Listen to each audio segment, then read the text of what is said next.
In the name of the Father, and of the Son, and of the Holy Spirit. Amen.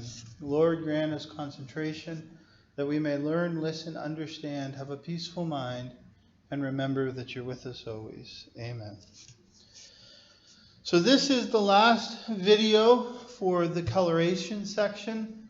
In this video, we're going to talk about paints, some of the implications, some connections to the other types of colorations that we've already talked about, but also to give some better idea of how and what we understand as relationships to paint. So the first question that you may ask is, well, what is paint? Okay. And so paint we can describe as being a pigment that's suspended in a liquid. Okay. It might be a very viscous liquid, a thick liquid, almost a solid gel-like liquid, okay, of a vehicle, okay, of a past vehicle. And so the vehicle itself is just going to be the type of liquid or the type of material that's used. And it may be oil-based or water-based. Think of the paints that you do with the acrylics being more of a oil-based type. They're kind of in between there. But oil paints and then also watercolors, water paints there. We could say less specifically or more generally, a definition of paint could be a non-clear coating for a surface. And so we may use this simply to cover a surface, house paint or paints on the walls, or we may use it to cover smaller surfaces such as in artistic expression.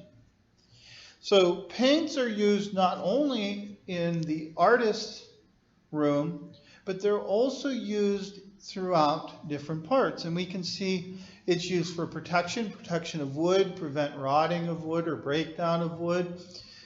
It'll prevent oxidation. Here we're talking about metals, where oxidation will break down metals. We can put a coat of paint on the outside.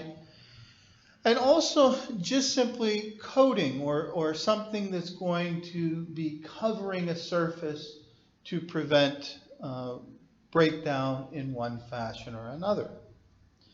So that's in general terms what paint is.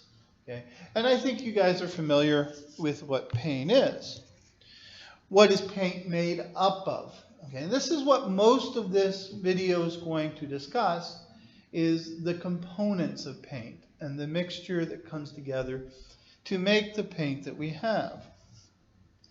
And so we can break the components of paint down into the four principal parts. The first three will be found in all paints, and that is pigments, the colors or the coloring agent that's going to be used to basically color the paint.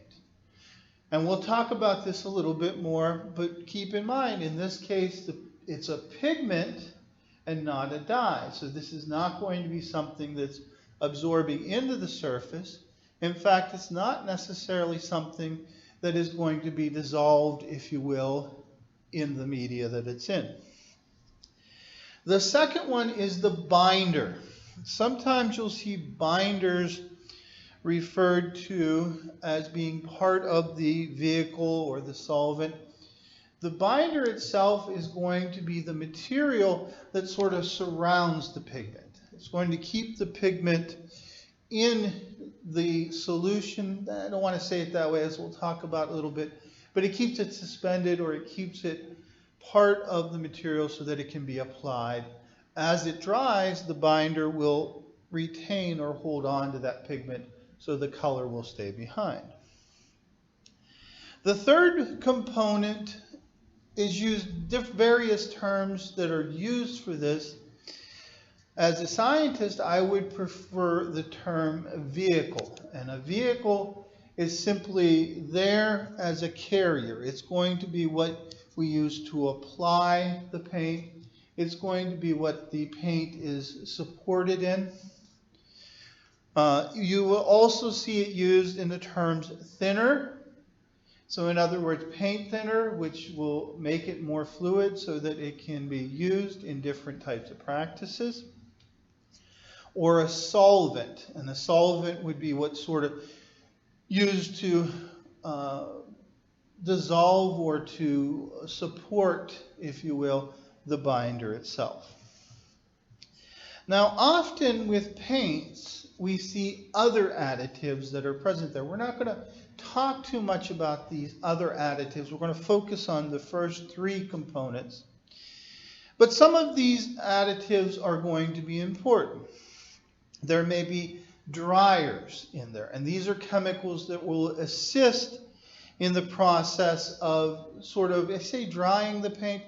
As we'll talk about in a little bit, it's going to assist in the polymerization of the binders. And so that's going to be the process by which it will remain in there. Now, some of the binders actually may be considered this second additive or a gloss. And so paint may have a gloss in it, which gives it sort of a reflective or a shiny appearance. It may be flat, which is a matte sort of appearance. And so the gloss will give the paint a gloss. It gives it sort of a sheen when it's applied to the wall. The last component is a filler. And a filler is simply an inert material that really has no function or relationship to the paint itself, but it is going to extend it. It's going to make it cheaper to produce. You can produce more paint because the filler, or sometimes referred to as the extender, simply is going to make the paint, make more paint and not have any effect on the quality of the paint. Okay, so the filler is one of these additives. Now I want to take a minute and talk about each of the three first components, because they're kind of the critical point and critical components to paint. The first component is the color agent, or the pigments. And just like dyes, we see a number of different natural sources that can be used. The plant leaves, okay, the plant flowers, fruits, seeds, roots will all be very good and contain coloring agents. Sometimes they'll be modified. For example, if we take wood and we make charcoal out of it, that can be a very good dark gray or a black pigment that's present in there. Animal products, we're showing here the lac bug, or this again very similar, and we'll talk about the lac insect in a second here. This is going to be the insects, the same ones similar to the coccineal that we talked about and having the red pigment in it. So they'll be dried and ground up.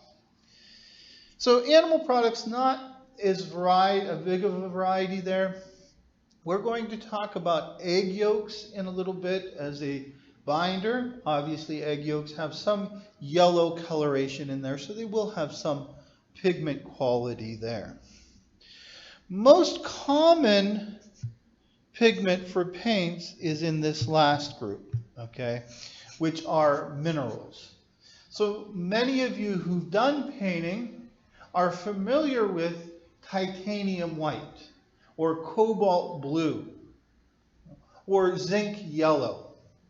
These are all represented by the actual mineral that is used in forming the color.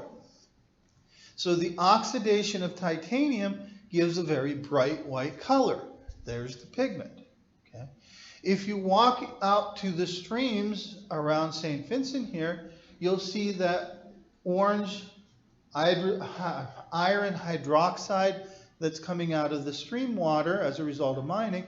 There's another good, an orangish pigment that could be used, iron hydroxide. So a lot of the pigments or the paint names that you know are going to be reflected in the pigments that are used. Now, two additional notes about the pigments. Unlike dyes, which have to go through an extensive isolation process because they need to be soluble to be able to be used as a dye, pigments do not need to go through that same process. In fact, quite often, pigments don't need isolated at all. Rather than isolating them, they just need to be ground very, very, very fine. And one of the videos that we've posted up there shows you how that process occurs using a few different natural sources.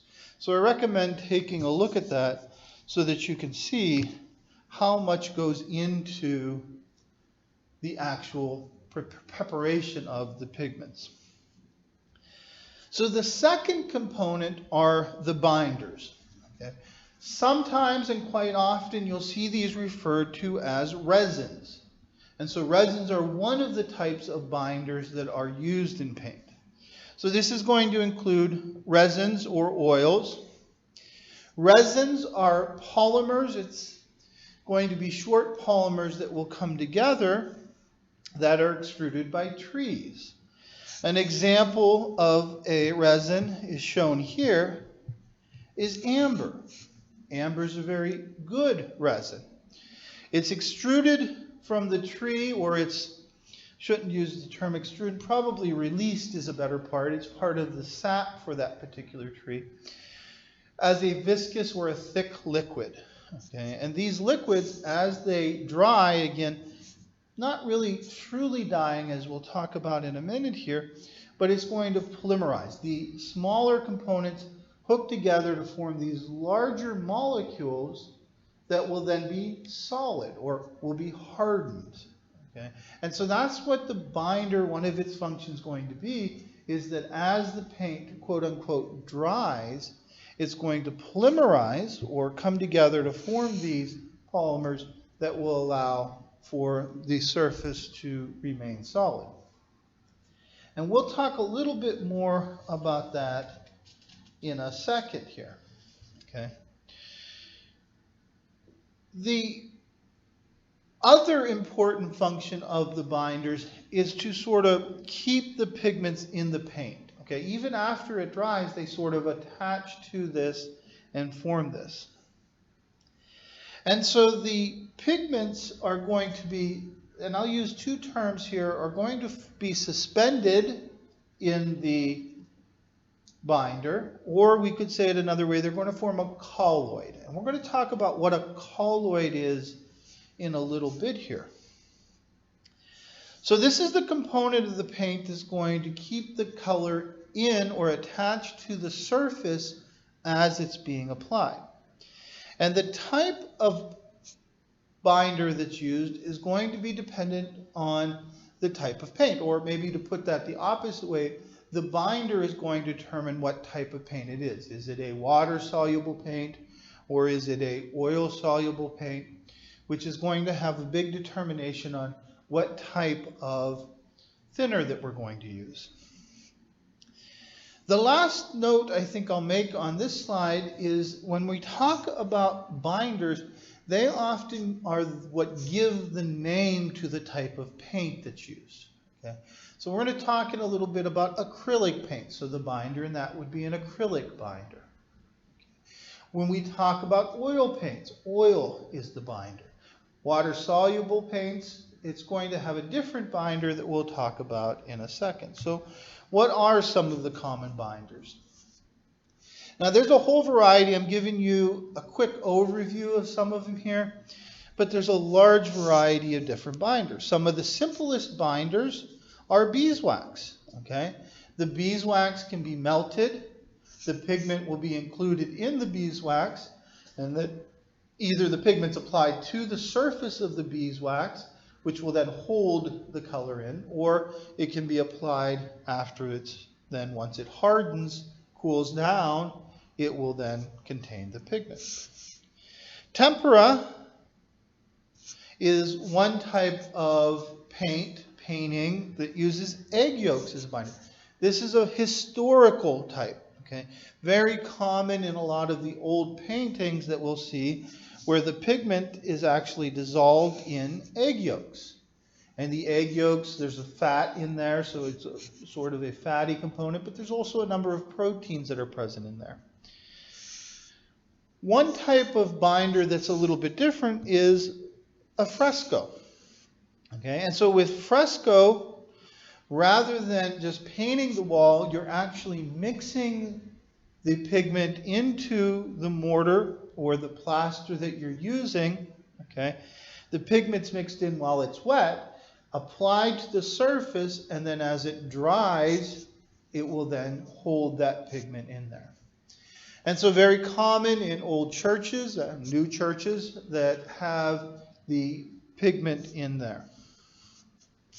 Oils are a common binder. One of the most common oils that's used is linseed oil. And so linseed oil, we show some linseed here, is a common binder which will be able to, again, support the pigments and as the dries on the wall or attaches to the wall. For watercolors, we need to have a binder that is water soluble. And so one of the most common type is gum arabic. Okay, and this gum, as shown here on the bottom, is secreted from the acacia tree. It's going to be secreted as sap. It's very thick sap. And then as it's exposed to the air, it polymerizes to form a solid surface. So it's water soluble. It's able to therefore be used as that binder in watercolor paints. The final one we'll mention here is probably the one that most of you are familiar with, and that's acrylic paints. Acrylic is a small synthetic molecule that as it polymerizes, as it dries, again using quotes around the word dry, it's going to form a rubber-like consistency. So it will maintain and attach to the surface. This is probably, out of this whole list, the most recent one. It became popular as a binder in paint since the 1950s, fairly commonly used now. Okay, I mentioned earlier that binders, or the pigments, I can put it either way, basically the binders create a colloid with the pigments. And so what is a colloid? Well, first of all, we could talk about it as a colloid or a suspension. And so a colloid, the particles are not dissolved. So like when we take salt or you take sugar, it dissolves in the solution and it creates a solution. So therefore you don't see the actual ions that are formed in the solution. So a colloid or a suspension is not like that. A colloid or a suspension, the particles still remain independent of the solution, but it's going to be sort of surrounded by the binder. And so a couple examples of a colloid, or well, an example of a colloid is milk. Because in milk we have proteins, there's some fat. Typically we homogenize milk, which allows that fat to remain in solution. It doesn't separate out. As a result of that, it's a colloid because there's no separation over time. Some paints and even other types of materials, we do see separation over time. So as shown in the beaker over here, you can see this is flour and water. Over time, the flour will begin to separate out and settle at the bottom. Well, many of you have worked with paints before that you had to mix up extensively before you could use it. That would be a suspension type rather than a colloid. So the colloid, it doesn't dissolve, but it's not going to separate either. So that's what the binder does, okay? The last major component is the solvent or thinner. Again, scientific term I would use in this case is vehicle, what's carrying it, or what's going to dilute it is another way to think of this. And so it's going to be based on the type of paint we're using. If we're using a paint that has oil or a non-polar material that is its binder, then we're going to need to use a non-polar type of solvent. For materials or paints that have a polar, or at least partially polar, binder, we will be able to use water. So what are some of the common solvents? Well, one that you should be aware of is turpentine. Turpentine is collected from trees, so we're showing here a bucket that's collecting the sap from the trees. Okay, these would be fir trees typically that we would get that from. And the turpentine is then going to be boiled, and we collect the solution that's going to recondense, referred to as a distillate. And so it's going to collect the compounds that will boil out of the turpentine to sort of make, or out of the sap, I should say, that will then be compounds that make up turpentine. This is very commonly used for oil-based paints. Well, more recently, more common or referred to mineral spirits. Some of you may have known this as white spirits. Okay. And the mineral spirits, unlike turpentine, are not collected from I can't say not from a natural source because this is sort of natural, but they're going to be the result of derived from petroleum or oil. So same sort of process where we take the crude oil, heat it, and then collect the liquid that will condense off of that. Another type of solvent that is used both for polar and non-polar situations, it's kind of got both characteristics, is shellac, or sometimes referred to as lacquer. This is a secretion of this guy here. Okay, that's a lac insect. So the female lac insects will secrete this, and this is showing on the bottom here, to be able to create their cocoon. And so shellac, or again lacquer, is very commonly used for both. It can be used for polar, water-based paints, but also certain oil-based paints are also able to be thinned using lacquer. And of course, for your water-based paints, water itself can be used as the solvent. So what happens as the paint dries? Again, I'm using the quotes here around dries because it's not actually drying. When we think of drying, or we refer to drying, that's the removal of liquid from the material. In this case, it's not simply the removal of the liquid that's causing the drying, but it's polymerization of the resin. So this is looking at a resin, so this would be in the liquid form in the paint. Over time, these monomers will hook together to form polymers. Okay, this would be the polymer form. And the polymer is typically solid. And so that's what's happening with the paint. And again, the binder that's in there will hold the pigment in there. So as it dries, it forms a solid, somewhat elastic type or flexible surface that will then be able to remain on the wall or on the canvas or on the particular surface that's being painted. And so this is where we get some of the additives too. Some of the additives may increase the rate of polymerization, may increase the flexibility, increase the elasticity to change the quality of the paint. Okay? So that gives you a good overview of paints. If you have questions, please post them on the Schoology discussion board or contact us and we will do our best to answer those questions. Thank you for watching this video.